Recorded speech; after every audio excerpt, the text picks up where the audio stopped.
Bienvenue au deuxième module de ce programme d'apprentissage en ligne offert par Éducation physique et Santé Canada. Ce module sera axé sur les composantes principales ou encore les secteurs distincts d'une école en santé. En d'autres mots, quelles sont les structures et les politiques requises pour devenir une école axée sur la promotion de la santé? Au cours de notre première session, nous nous sommes concentrés sur les raisons d'adopter une école en santé. Au cours de la présente session, nous aborderons ce qui est requis pour devenir une école axée sur la promotion de la santé, quelles sont ses composantes principales. Jetons un coup d'œil rapide à ce que nous avons couvert jusqu'à maintenant. Au cours du premier module, nous avons discuté des items suivants. Pourquoi devrions-nous adopter une approche d'école axée sur la promotion de la santé? Des institutions mondiales, telles l'OMS, soulignent des éléments probants stipulant que les élèves au sein des écoles axées sur la promotion de la santé apprennent mieux. La reconnaissance de ces preuves suscite un vif intérêt envers un nouveau modèle pour favoriser la réussite scolaire. À quoi ressemble une école axée sur la promotion de la santé?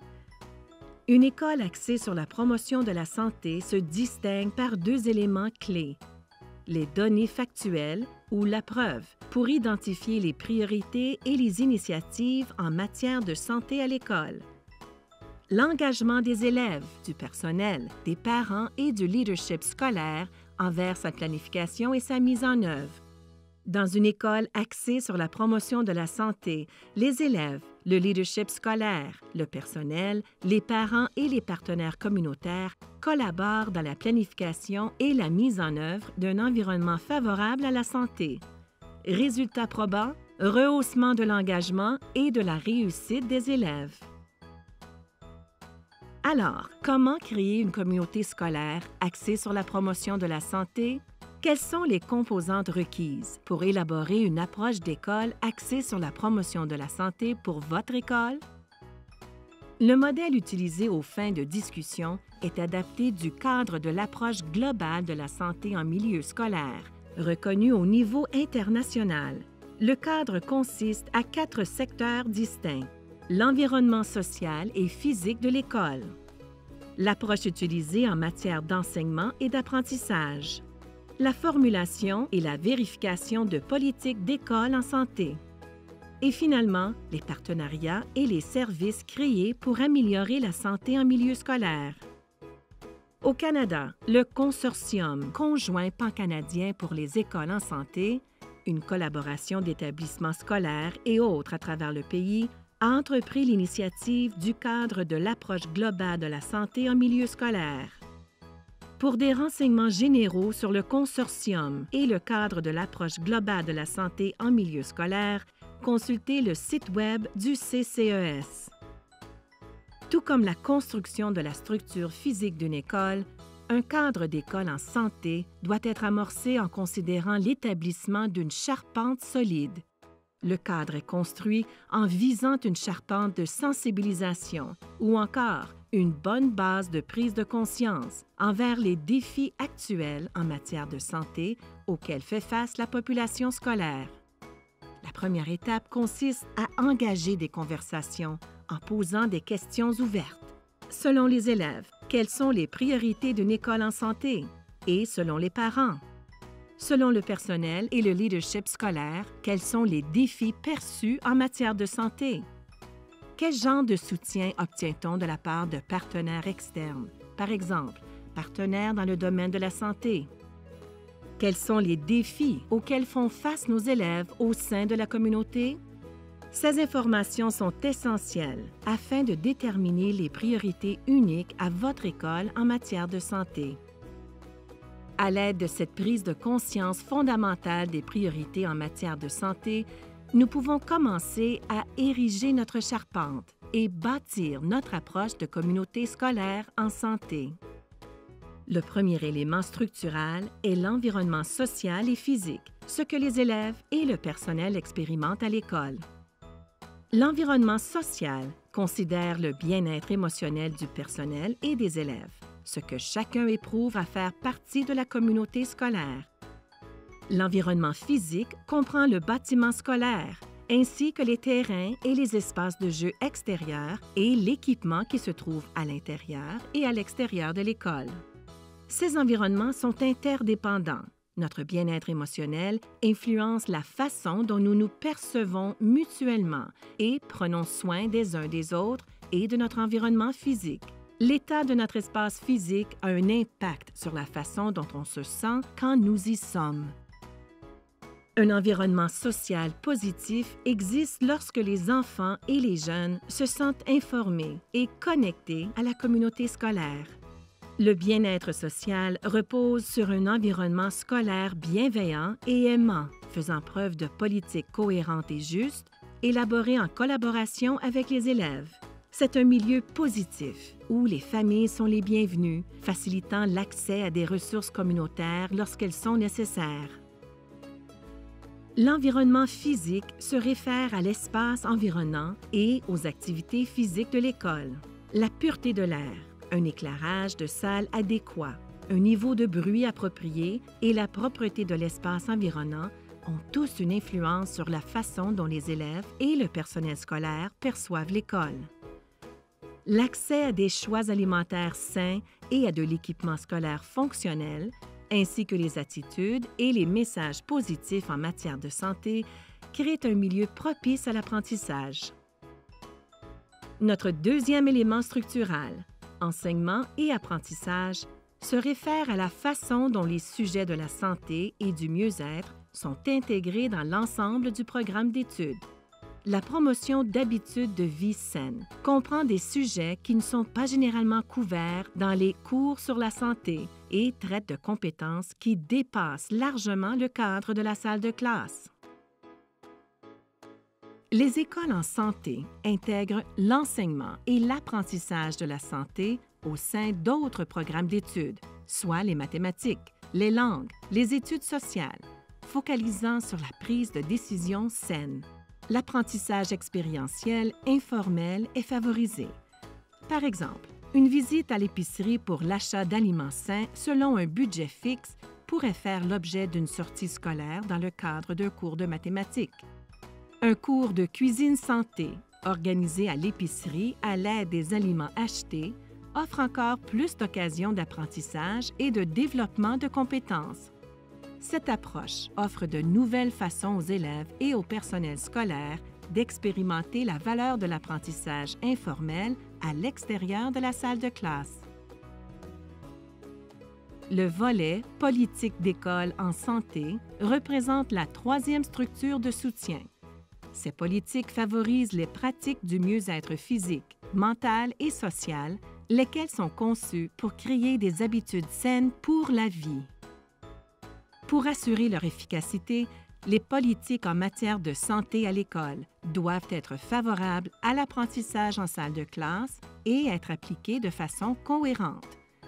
Les renseignements généraux obtenus de part et d'autre aux fins d'élaboration d'une politique ont tendance à établir un sentiment d'appropriation et d'engagement envers ces politiques. Il a été démontré qu'une politique d'école en santé est davantage efficace lorsque elle est élaborée conjointement en consultation avec les membres de la communauté scolaire, le personnel enseignant et de gestion, l'ensemble du personnel, les élèves et leurs parents, ainsi que les partenaires communautaires.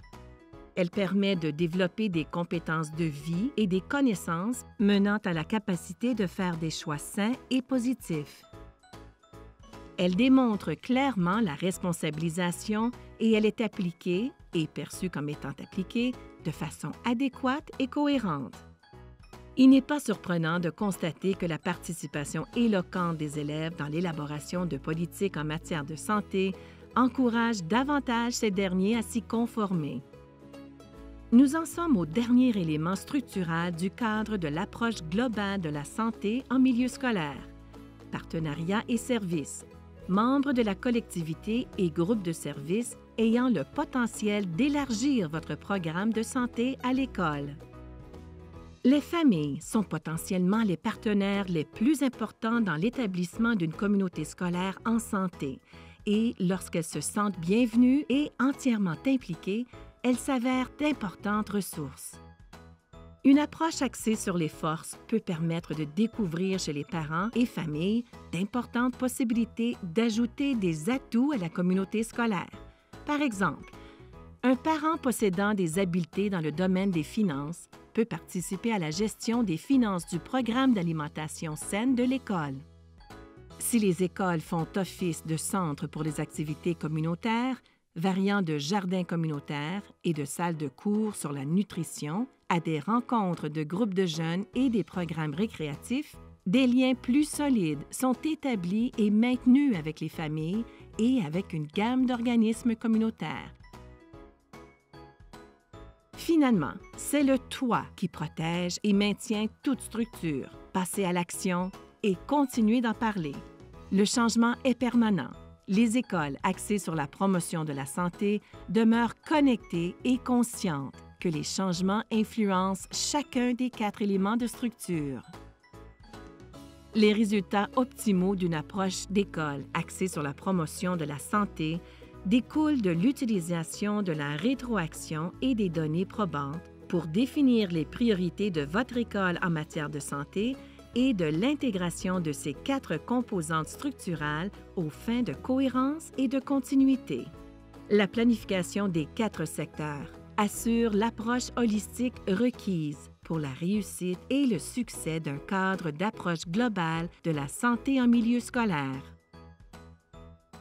Lors d'une révision des éléments probants par l'OMS en 2006, on a constaté que les approches d'école en santé peuvent s'avérer efficaces si elles sont fondées sur des données probantes et mises en œuvre de façon globale et holistique. Les programmes se révélant les plus efficaces consistaient à ceux de longue durée, de densité élevée et impliquant l'ensemble de la communauté scolaire. Il existe bon nombre d'outils pour vous aider à orienter votre choix de pratique en matière de santé pour votre école. EPS Canada a mis au point une base de données sur les pratiques prometteuses, soulignant d'excellentes initiatives de communautés scolaires en santé mises en application par des écoles à travers le Canada.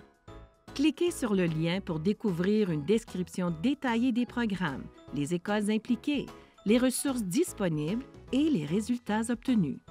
Et si votre école exerce une pratique exemplaire pouvant venir en aide à d'autres écoles pour faire progresser leurs initiatives d'école en santé, n'hésitez pas à en faire part à EPS Canada.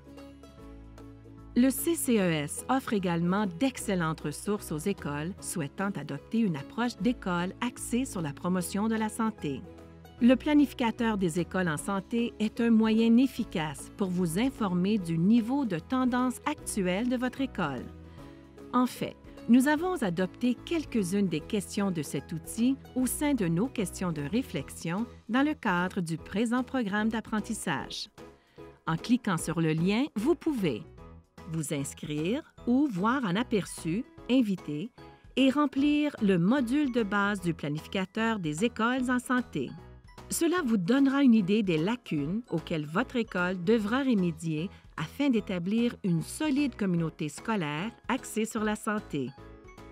À mesure que vous poursuivez la mise en œuvre de vos initiatives, il est important de vous rappeler que d'autres organismes s'affairent également à la création de communautés scolaires en santé. Vous n'êtes pas seul. En plus du soutien offert par EPS Canada par le biais de son initiative sur les communautés scolaires axées sur la promotion de la santé, Health Promoting School Learning Communities, il existe aussi d'autres excellentes ressources auprès d'organismes. Il existe aussi d'autres excellentes ressources auprès d'organismes visant une approche globale de la santé en milieu scolaire. Parmi ceux-ci, on retrouve par exemple Healthy Schools BC, OPHEA et le CCES. On y offre des ressources et des services pour vous appuyer et vous aider à passer à l'action. Pour de plus amples renseignements, il suffit de cliquer sur les liens indiqués. Nous avons couvert les composantes clés requises pour créer un cadre d'approche globale de la santé en milieu scolaire au sein de votre école. Pour planifier une communauté scolaire axée sur la promotion de la santé, il est nécessaire de faire appel à des données afin d'identifier les objectifs prioritaires et les plans d'action uniques et spécifiques à votre école. Les 4 questions suivantes furent adaptées du Planificateur des écoles en santé, un document élaboré par l'Université de Waterloo, en collaboration avec le Consortium conjoint pan-canadien pour les écoles en santé. Veuillez prendre quelques instants pour réfléchir sur la situation actuelle de votre école. Votre école utilise-t-elle des informations provenant de diverses sources pour guider la planification et la prise de décision au sein de votre école?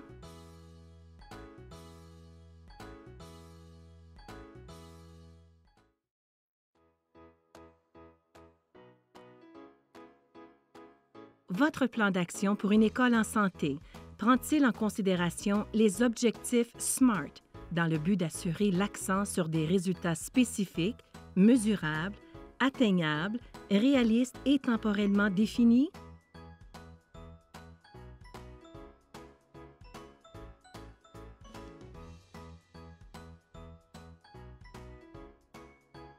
Avez-vous établi le bien-fondé de l'argument « Les élèves en santé apprennent mieux » auprès des intervenants de la communauté scolaire?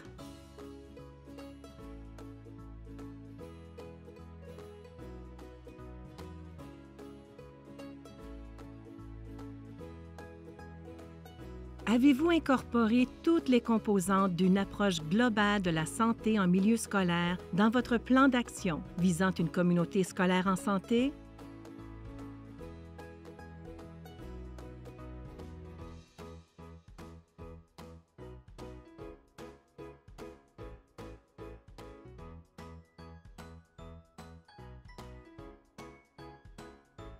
Si vous avez utilisé des données pour alimenter vos efforts, établi des objectifs SMART et démontré le lien entre la santé et la réussite scolaire, félicitations! Vous avez franchi d'importantes étapes visant l'établissement d'un cadre de l'approche globale de la santé en milieu scolaire au sein de votre école.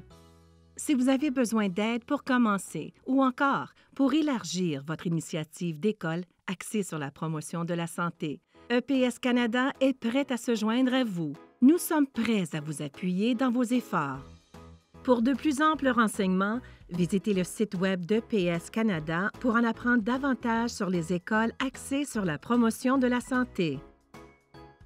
Nous avons partagé des preuves probantes du rôle crucial des écoles dans la création d'élèves productifs et en santé qui, en retour, permettent de créer des communautés productives.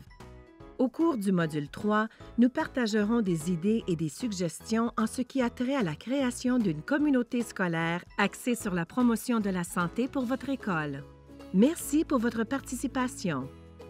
Ce module d'apprentissage en ligne vous a été offert par Éducation physique et santé Canada grâce au soutien généreux de la Fondation Lawson.